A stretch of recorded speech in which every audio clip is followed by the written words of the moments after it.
Water flows. Naturally, when we think of a flow, so our mind triggers flow is meant by water or any fluid. Which is true. So, what about flow in English language? Today I'm going to show what is meant by flow in language. Hello and greetings from English-with-Hassan. Welcome to another video of fluency.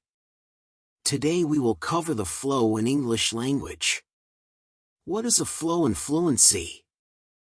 It is the reduction of less important words inside a sentence and give more emphasis on important words.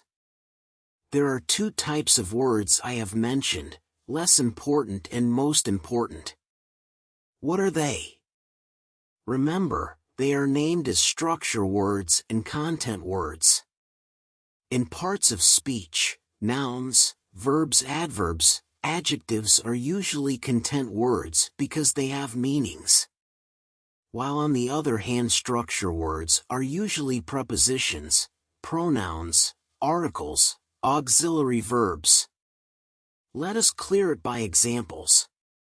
The brown fox jumped gracefully over the lazy dog and cat. Fox, dog, and cat, nouns. Brown and lazy are adjectives. Gracefully is an adverb. Jumped is main verb. Structure words. The is an article. Over is a preposition. And is a conjunction. That was the flow and fluency. Now what is a rhythm?